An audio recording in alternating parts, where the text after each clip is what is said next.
Welcome to Conversations for Our Time with the Quiet Sun team, John and George, for podcast number 25. And this is going to be part of our Regenerative Living mini series, and it's part 15. So, welcome everyone. And this week we're going to be talking about natural law. Um, and I don't actually know that much about natural law. Um, but my field of study for the last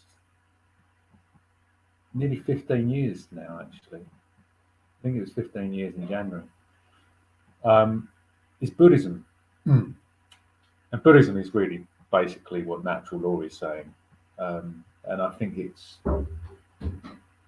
they each have maybe a slightly different angle or perspective. But essentially what the Buddha saw was the natural law of life. That's essentially um, his fundamental teaching. And, there are many ancient cultures and civilizations that would have had a very similar viewpoint. And we can see these represented in so many different ways throughout, you know, our history, our real history. So it's an exciting one, and we're going to divide this one into two parts because it's a big subject. And as usual, me and George were just talking before the podcast, and doing these podcasts is we both said, this is an evolution for ourselves, just as much as anyone else. And I don't mean that, big-headedly, but it's really interesting what a conversation does to your own inner standing, as George says, of yourself, because effectively the universe is a reflection of ourselves. Some people call it a hologram, and Buddhism talks about this. There's like certain kind of principles in Buddhism that guide us through life, and give us a framework to be able to understand how life works. And the interesting thing is, I've thought about this for a while now, is, we have these different aspects or ways of looking at life, and science is probably the most recent way of understanding how life works. But the problem with most sciences is it's become reductionist. And what that means, sciences didn't start like this, obviously, because they were the study of life, but they become reductionist. So most things are studied in isolation with themselves, apart from the rest of the phenomena that they will be interacting with. And that's a problem with science. So this is why things like natural law and Buddhism are so powerful, and even things like permaculture, because they're inclusive. They're talking about the interconnectedness of things. So I know George has got a lot to say about this, and I think it's going to be a really interesting conversation. So George, welcome, and please share what you want. Cheers, John. Thanks for the intro. Yeah, everything you said basically, I truly resonated with, and the Buddha. We always have conversations, and we talk about natural. I talk about natural law, and you put the spin on the Buddha, and it's a very interesting conversation because a lot of the information and knowledge in these traditions, they're very very similar. And I'm going to go deep into it. It will take a couple of podcasts because it's probably one of the most important subjects, natural law, um, ever, because it explains why the world is the way that it is. There's a lot of suffering in this world, and ultimately, we are the cause for our own suffering and the suffering of the world, because what I'm going to talk about is natural law, laws of karma, moral law, universal law. Um, there's many different names for it, but it's practically the same thing. I mean, a lot of the religions talk about it, and the old traditions, many traditions talk about, because people talk about karma, um, and they say, "Oh yeah, that person will get karma, that person will get their own karma," but do they actually properly understand what it means and how it works? You have to study it, and unless you take time out, you're not going to know what it means. So, what I'm going to present today, hopefully everybody can, come into this podcast with an open mind and with an open heart, because there will be things that are contentious, and it might not sit very well with people, because the information, it could make people feel like a certain amount of discomfort, but that's good. That is good, because something's triggered inside, and we've got to heal those triggers. Those triggers need to be looked at. you know um so initially, people might not accept the information that I'm going to deliver, um but please don't totally reject it immediately, because it doesn't serve you. That's what new information, it's not going to sit well with us, because sometimes we have to make a change to make a better world and to make a better life for ourselves. And it's one of my favorite subjects. It is the definition of introspective work. We have to discern the information, and we have to give ourselves time to process it all, because you might understand something, that you may not have done before. And I always say understand, because everything is inner, you know. Um, and the information that I'm going to be given is factual. It's thousands of years old. We're talking about hermetic principles.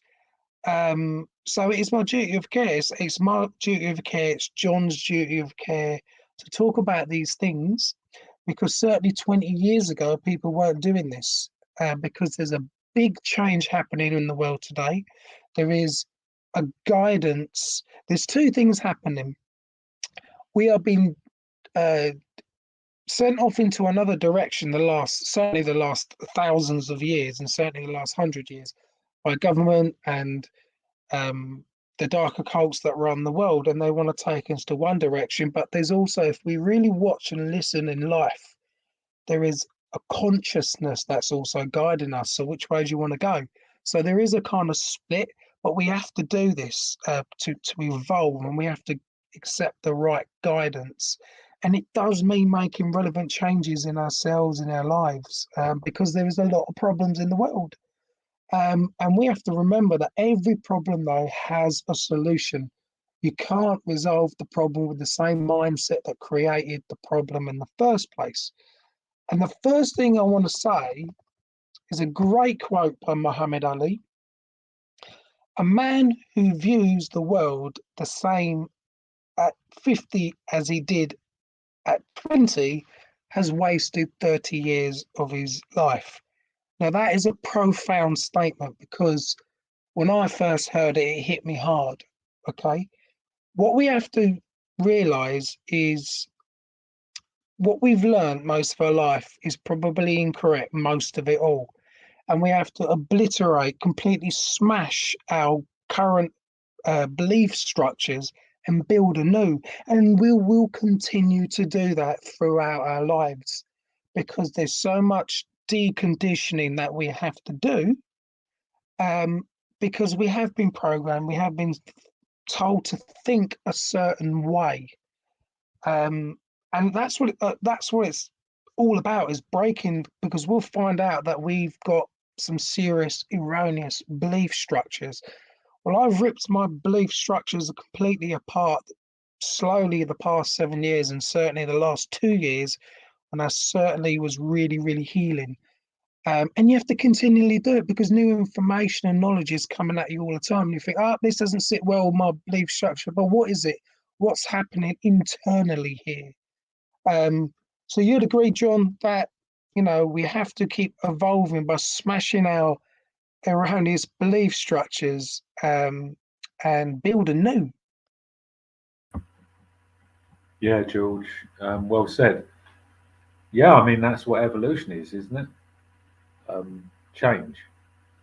Um, yeah, interesting quote. Great quote by Muhammad Ali. Um, we are these beings which are very influential, influenced by our environment, and I think this, as within, so without, as you say in natural law. In Buddhism they call it the oneness of the self in the environment, Ishofumi in Japanese.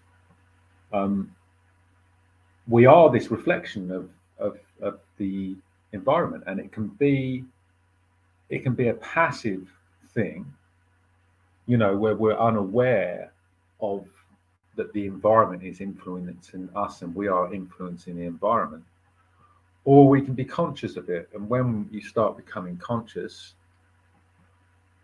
this is, in Buddhism, certainly the Buddhism I practiced, it talks about the 10 worlds. And the 10 worlds are life states that we can be in. And depending on the life state that you're in, this is what you see in the world. So if you're in a life state of hell, you see hell.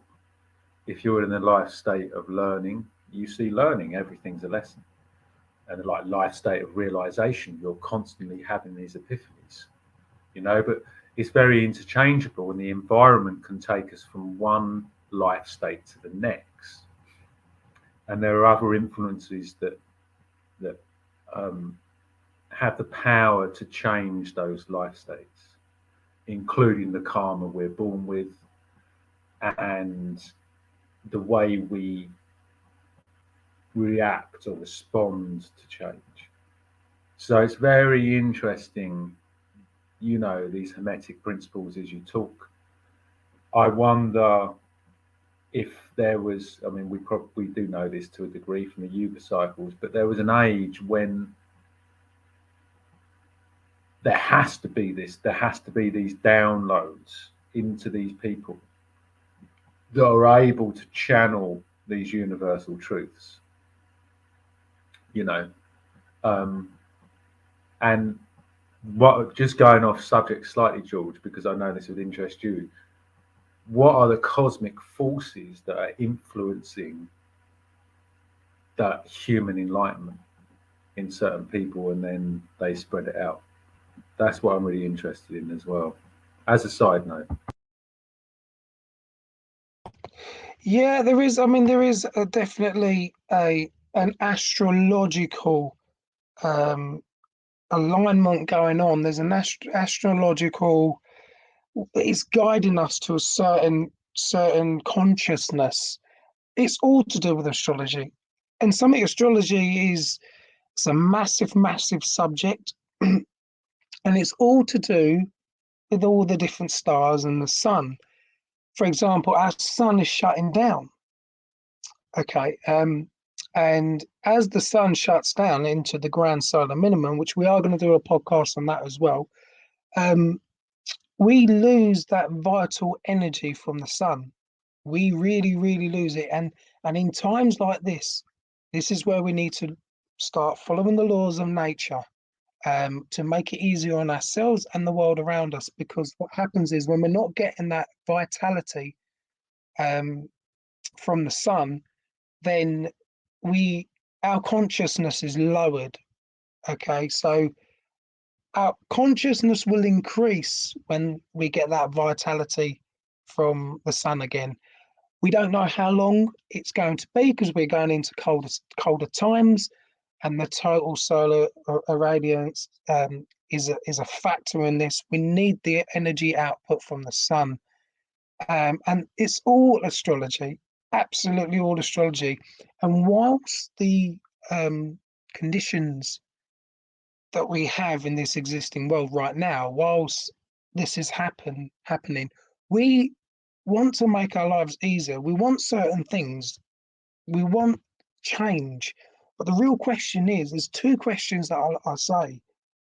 Who wants change and who wants to change. They're two very, very different questions. And it's often the latter that people are a bit more reluctant. Well, we're making our lives more difficult if we don't change ourselves. It's all us, you know. So there are certain requirements in these hard times, especially that, humans say that they want certain conditions to be present for both themselves and humanity as a whole, such as happiness, health, peace, freedom, prosperity, all those kind of wonderful things that we want, you know, but specific requirements exist in order for human beings to obtain those conditions. If the requirements for obtaining those conditions are not met, then those conditions do not just magically, automatically manifest. It doesn't happen.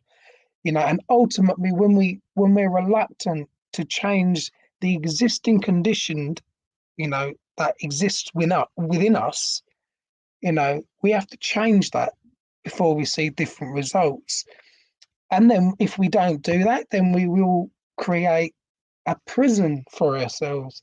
And a lot of people can't see that the world that we live in is actually a little bit of a prison. Actually, it's heavily a prison when you really see things for what they are. There's a lot of control, and that's where the word imprisonment comes in. I'm prison meant. Meant in Latin means mind. Um, and that's what we ultimately do to ourselves individually and collectively. So we have to be honest with ourselves. It's about honesty. So with regards to natural law and the two podcasts we're going to do on it, I'm going to go into it I'm going to go into it slowly and then get deeper on it probably in the second podcast, because it has to be done in a way which is not overwhelming. So, but we have to ask ourselves the honest question: are we really free? We have to take a good look at the world and be really honest with ourselves and say, are we free or are we suffering? Are we suffering as a species? Because we are. Is the earth free? Is she suffering? Does the system we live in give you freedom, real freedom, or is it very much controlled? Are you happy with what you have in your life? Do you see the perpetual state of fear, poverty, war, lack, and destruction in the world? We've got to look at this, because when we look at this, we're bringing our own light to it, because it is a mess. There's a lot of war going on, and there's a reason why there's a lot of war going on. We are heading into extinction again rapidly, and we need to understand that we're destroying the earth and we're doing it at such a rapid pace. She's not going to give us free energy, hemp. She's not going to pave a way for that unless we change the existing condition that created the suppression of these things in the first place. So those are the questions that we have to really ask ourselves. We have to ask ourselves, what are you willing to do? What are you willing to give up? How are you going to free yourself? How do you feel when someone takes something from you unjustifiably? You know, um, do you believe in karma yourself? Do you believe what you put out into the world will always come back to you? Because I can assure you that it does. Are we living our life in a completely moral way as a society? Because when we go against nature, we're going to have some very, very hard lessons. And we need to do that at times now where where we're having that lacking energy output from the sun. We need to really, really follow natural law principles. Are you contributing to something that is harmful to others which you are not aware of? Sometimes we have to look at our careers. You know, I'm not bad mouthing any certain careers, but traffic wardens, are they really living in alignment with natural law? Because somebody parked where somebody made a rule up for themselves. Sales, is that really moral? Because there's many companies out there that rip people off with sales, and it's the operator it's the sales agent that gets that karma, not actually the company, because they're the ones actually doing it. We have to think about We have to think about all these things. Are we living in alignment and natural law with our career?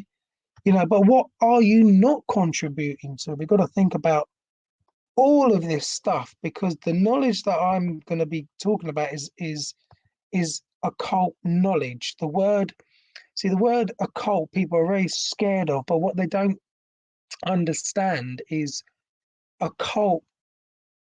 The word occult is derived from the Latin adjective occultus, which means hidden. All it means is hidden, which comes from the Latin verb occultare, to hide, to conceal, to keep secret. So the people that run this world, they are very much aware of natural law and the hidden knowledge um, that is there. It's not so hidden anymore because we can obtain that information and we can use it for ourselves. This is the laws of karma. This is um, how human consciousness works, and the ancients knew very well. Now, for a long time now, for thousands of years, the hidden knowledge was kept by the few, that a small group of people that run the world, and then the ignorances of the masses that have been led to away from natural law and being and being controlled. So we've got to stop being scared of the word cult, because that is an ideology that's been put into society, because it's not going to get people to look for that occult knowledge. Occult knowledge is hidden knowledge of the self. It's to know thyself, who we really are. When you really delve into this will shock you of who we really are. We're not supposed to vote for politicians and governments to control us. We're not supposed to do that. We depower ourselves. We need to decentralize things and take back our power. But going into natural law, the word natural, inherent, having a basis in nature, reality, truth, not made or caused by humankind, which is what you get politicians making up laws. There never will be laws. There never was, they're not now, and there never will be. And law, an existing condition which is binding and immutable. It cannot be changed. These are the laws of nature. Okay. So we have to go by this, by natural law. And if you look at the word natural, nature, all, that's what it's saying. It's alluding, the English language that we speak are alluding to certain words. The universe is not going to give it to you plain and simple. Sometimes we have to crack the codes, you know. So that's the actual definition of natural law. What you could add here, John, is from what I've talked about so far, and I'll get deeper into the mystery traditions of the ancient world. If you can just add how that can resonate with the Buddha. Yeah, sure, George. Hmm. I think, you know, Buddhism has a. I first want to say that, wherever you are right now, whatever place you're in regards to like mentally or spiritually, like we're all on an individual journey. And the way Buddhism looks at it is that we're all born with karmic traits. So we're born into families and situations which our karma, or what does Rudolf Steiner call it? But it's our karmic incarnation. Um, and so we are. I was born to a particular family. My brother's very different to me. Then my sister's different, not much different, but she is a little bit different. And I've got a big family, right? I'm just giving you this situation so people understand. Is that although I share similar characteristics, these were probably more taught to me. But actually, the way I think about things is quite different to most of my family members, you know? So when I started practicing Buddhism, I was like, so why am I this way and my family doesn't appear to be this way? Have the deep thoughts that I have, or at least they don't express it. And I realized that the more people I met, this was quite a common thing. That as I became more true to myself, I started attracting people that were on a similar journey to me, and they would have similar stories. I know you're the same, George. That there's not really Yeah, anyone in the family that's similar to you, but I believe that we have, because we are very deeply karmically connected to our families.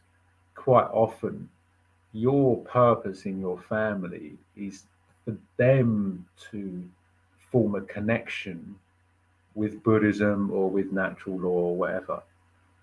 And the thing it took me a long time to work out, it wasn't talking about it, it was showing it, it was proving it in my life was the important thing, you know?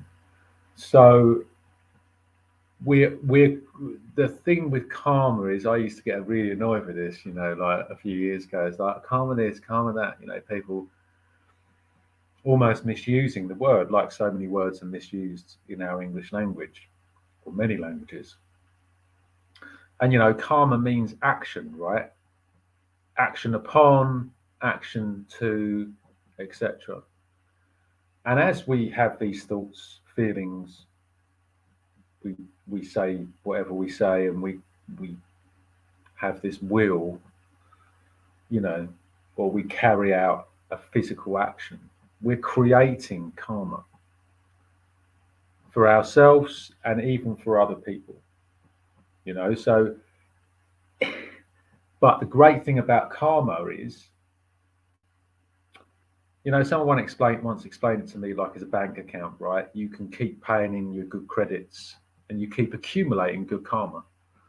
And when you do things that not necessarily are moral, but are non-value creating, because we don't want to get into emotions here, but are non-value creating. They don't create value.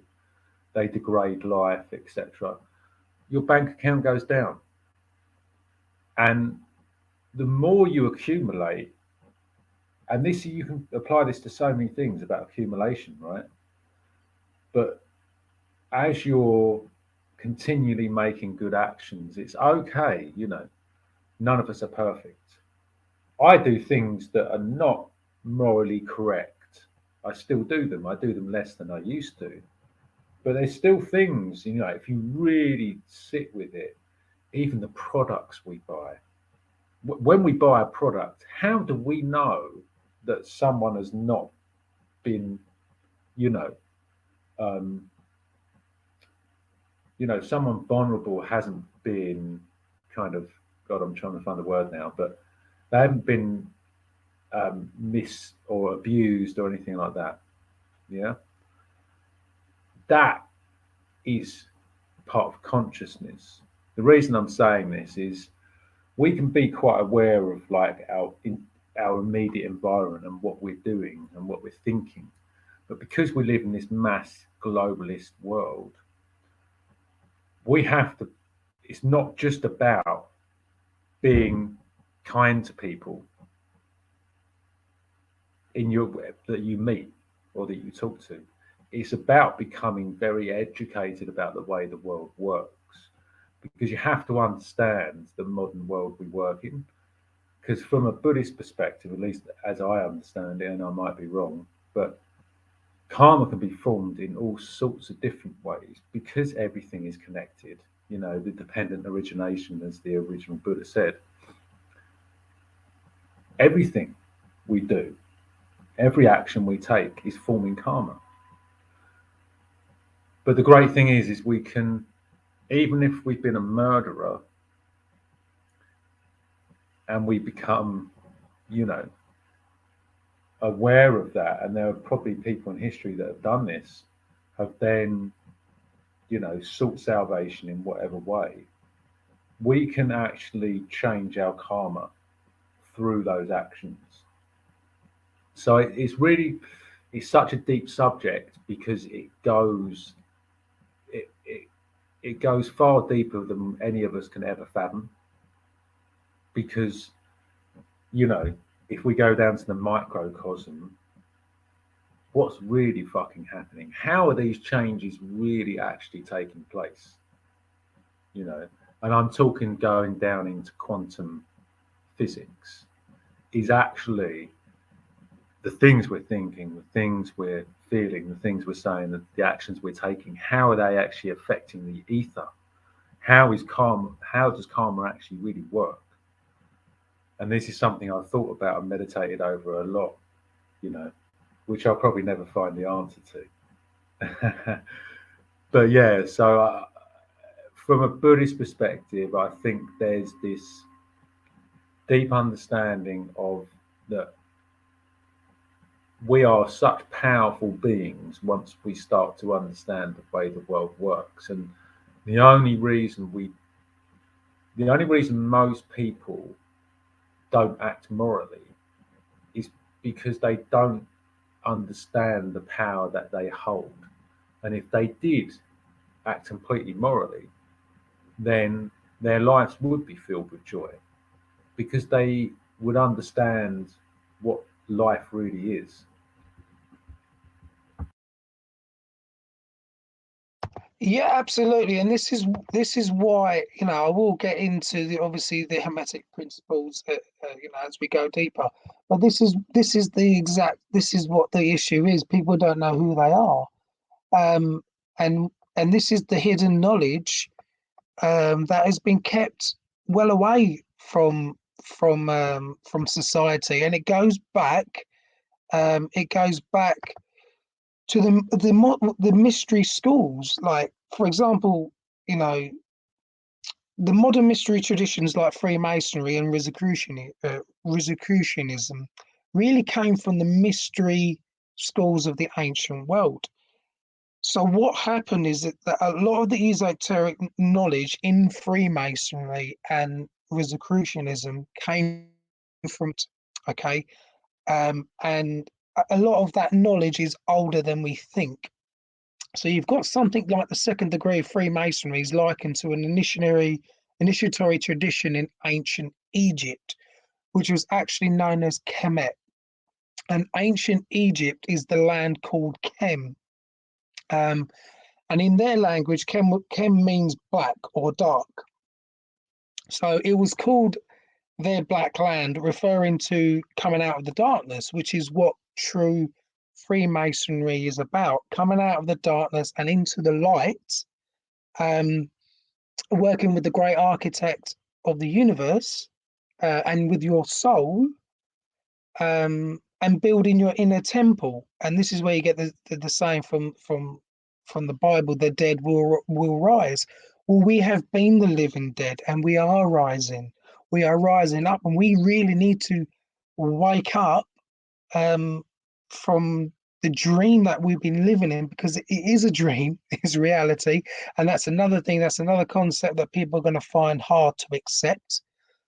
But in Egypt, they were the alchemists. And then you get the word alchemy, chemistry. You can see the word chem is in there, and this is how words are put together.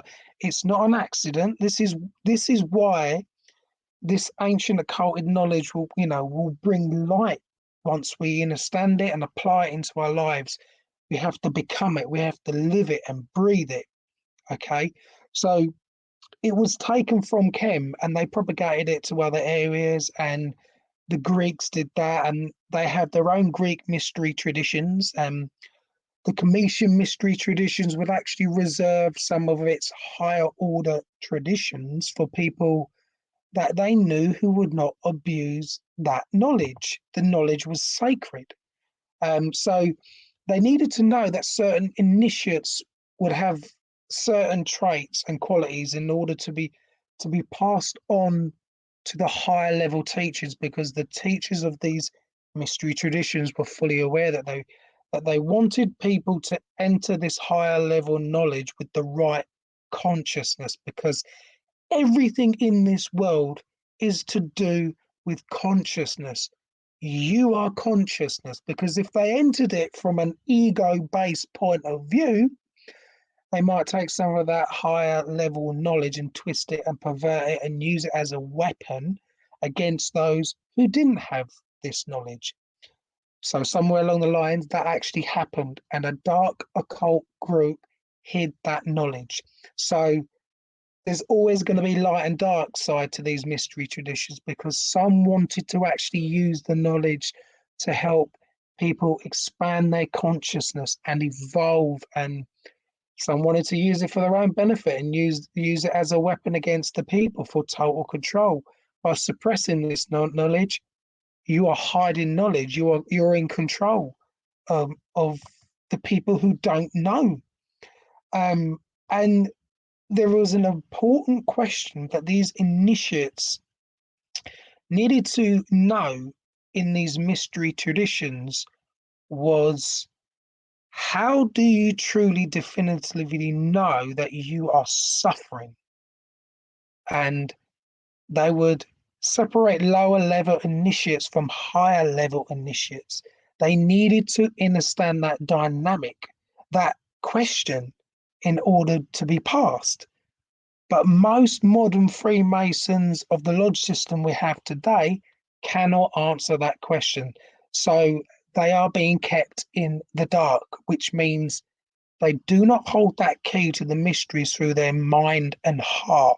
They want to pull up the psychopaths, people up to their level of knowledge and understanding to further their global agendas that they're trying to do. Um, so, but to truly understand the true esoteric core of any of these traditions, we have to separate it from the modern day institutions like Freemasonry, because the lodge system of today is nothing like how it used to be. They control everything. They control the school system. They control the pharmaceuticals. They control the government. They control all of these organizations, all the corporations. Okay. They are there as a front because they do a lot of charity work, so forth, but they're the ones that actually run stuff. So I don't care for the lodges of today. It's all controlled and they have their own agendas. It's the ancient knowledge that we are interested in, that they know about. But to answer that question, if there is one other that is suffering, it means you are suffering. The mystery traditions of the old would not have passed anyone up through those higher ranks of those esoteric knowledge without holding that knowing deeply in their mind and in their heart. Okay, because that is the key to all the mysteries and to self. Nothing in this world operates the way that we think it does. And when we start delving into the self, and this is what I've done, this is what you've done, John.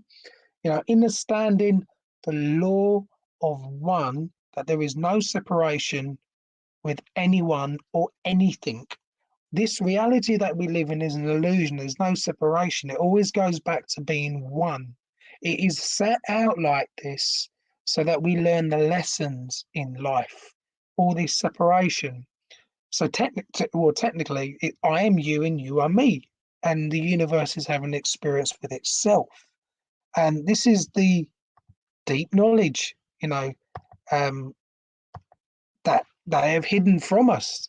I'm sure you can add, John, to the suffering, because we've all been there, and the Buddha talked a lot about suffering, John. Yeah, George. Yeah, suffering.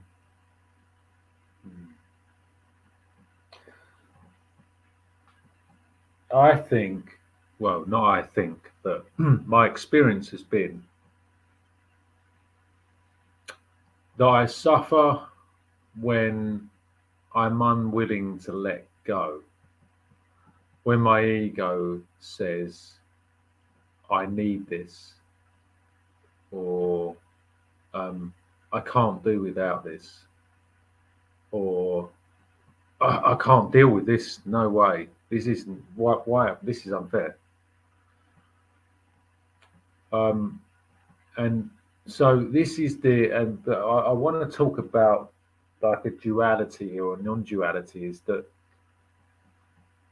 the Buddha taught that suffering is enlightenment, and it's through suffering that you realize those things you suffer about are the things that you need to let go of.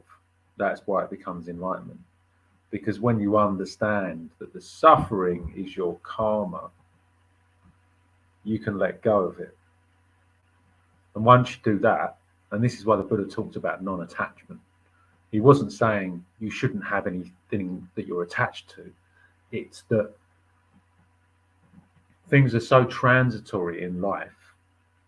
If something comes into your life and you make that your worship, what happens is when that's taken away, well, that means that you are that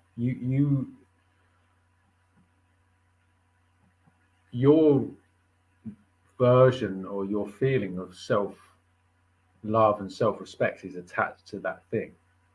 Your feeling of worth is attached to that thing rather than yourself. Now, obviously, we can go really deep and say that thing is a manifestation of yourself or your karma. But this is the interplay that we have with our environment. Is it's there to teach us where we're getting stuck. And it's like if you see something in someone you don't like, somewhere in you that thing is. And I know because I experience it, and if nothing else, I'm very honest with myself about what I get caught up on. And I was having a conversation with Giuliano earlier before we spoke. And it's like I still have this arrogance, you know, and that is something that I will probably be working on a long time because it's my guess is it's a very deep karmic trait, you know, in my incarnation. So I know the things that make me suffer, and the things that make me suffer are definitely the things that if I learned to develop those capacities. So I suffer when, oh God, I should, I've been practicing permaculture for this many years, and there's these people that are doing better than me, and why am I not doing any better? This is what I say to myself, and I'm like, right, first of all, you're comparing yourself to other people, so you still have some inadequacies to work on, or the illusion of inadequacy. And also, why is this not happening now? Well, how the fuck do I know? I don't know. I don't know how long it's going to take. Of course, I can have goals, but Alan Watts talks about not forcing it. You can't force anything because when you're ready, you're ready. As long the thing you need to do is work on yourself and work on how you respond to the changes and challenges in your life. And then when it comes to you, you can have real gratitude for that. And when you let go and release, you become more open. You leave more space because you're letting go of all that shit. You leave more space for the good stuff to come into your life. Because we can only be so full, right? If you get, yourself, George, if you overwork yourself too much, you become overwhelmed and you can burn yourself out. Absolutely, yeah. Yeah. So suffering is a really interesting um, kind of state within the human being because, like an animal, okay, animals only really suffer. There is some kind of thing with this predator prey thing. I know there's probably suffering there, but they don't suffer the way we suffer, you know, because they're living a life more natural. They have their obviously life and death situations. Our cat brought in a mouse last night. I didn't wake up. My partner woke up and dealt with it. Um, I was still like half asleep, but um, you know, the mouse is freaking scared, man. It's trying to survive, and the cat's just like it's a game, but it's like an unconscious thing, and he comes up and he's all happy because he's like, oh yeah, I brought you in a mouse, you know. So the reason I'm saying this is because the suffering is very different. Like we make ourselves suffer, Animals don't make themselves suffer. Other things try to make themselves suffer, but it's not a conscious, I'm going to make you suffer. It's, I want to eat you, you know? So there's a very special thing about human beings and how we bring this karma into our lives. And it's like we make ourselves suffer, like because we might think we deserve it. You know, there's an unconscious thing operating in the background there. Um, so yeah, I mean, out just for people out there, if you are suffering, you know, remember that things change. You know, I've said this to people before when they've really been down. I'm like, life's always changed, but you've got to be ready for it. You've got to be willing to change yourself. And as soon as you change the way you think about something, the universe just responds so quickly. But getting to that point is difficult. And so having a daily practice, whatever it is, to take yourself out of your mind. You know, we've been ecstatic dancing, George, and it's like a meditation. You are out of your mind, you know, for however many hours. And I mean, George, you were saying you were having downloads. So I think, yeah, I'm offering that because it's very simple sometimes to get yourself out of that place. Yeah, absolutely. And it's just interesting because one of the main reasons why that we suffer is because we don't know who we are. It goes so much more deeper than our identity that we get up every day and are we a teacher or are we a security guard? You know, these are just identifications that we give to ourselves, but we don't know really who we are, and therefore we are disconnected from ourselves, God's self. We can be disconnected from nature. We can be just disconnected, and when you have this kind of split going on, you have a split within yourself. If you have chaos within yourself, and that's the other thing that Alan Watts used to say, is that we we think about the past and we think about the future, and the past upsets us, and the future gives us anxiety. It doesn't exist. The only thing that exists is this moment of now. But we keep playing these things, and we will suffer, and that adds to the suffering. But when we've got chaos within us and disharmony, um, which I'll go through more in the next podcast, you know, we have to be in harmony with ourselves, thoughts, heart, actions. If they're not, we will create disharmony on the outside world. And if we are wounded as well, we will create wounded situations.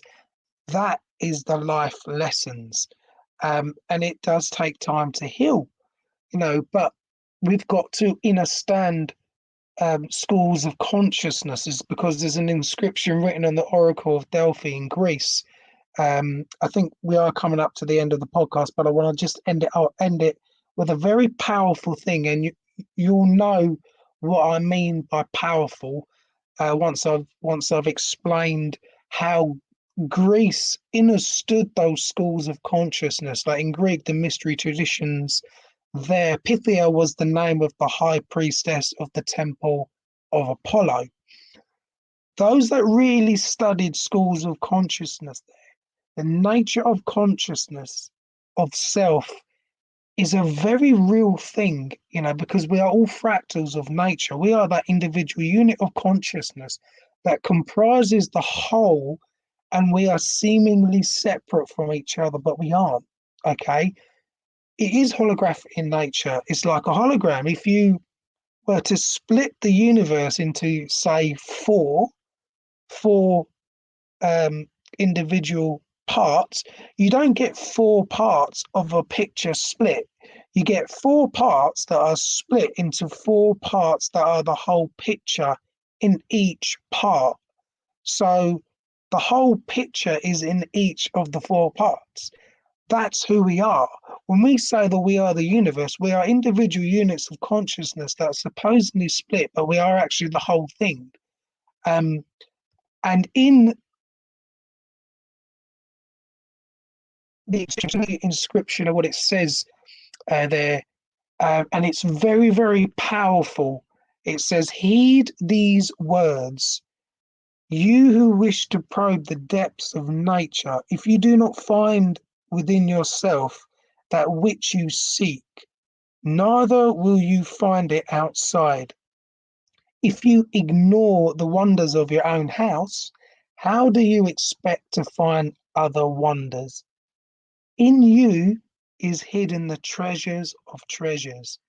Know thyself, and you will know the universe and the gods." Powerful stuff, John.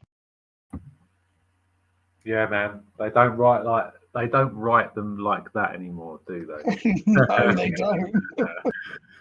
Yeah, I mean, this is it, man.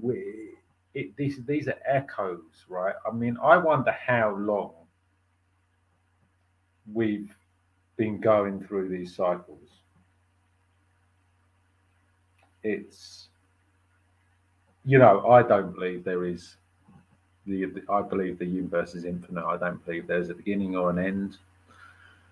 Um, and it's, when I first started practicing Buddhism, this is kind of the last thing I'll say, but when I first started practicing Buddhism, I wanted to know it all. And the longer I've been practicing, or the longer I've been observing life, the more I've realized that I don't think it's that important to know, because I don't think there is an ultimate truth, so to speak. I think the ultimate truth is constantly changing, you know, and almost to the point where, and this is why you have enlightenment, right? Because the way we live, it's unfathomable to really comprehend completely the universe. Because where does it end? How can you comprehend something infinitely? Certainly not with the human mind or the way we think. I think Rudolf Steiner said this kind of clairvoyant approach, which is that we actually start to see into other dimensions, is really something I'd like to pursue um, in a future podcast. Because, yeah, I think that's the next place to go, you know? And these subtle kind of astral and etheric bodies are a really interesting kind of um, yeah, it's like the carrots being dangled in front of me, and I just want to kind of really explore that more. So yeah, I want to kind of just put that in there because this is like what I'm kind of experiencing at the moment.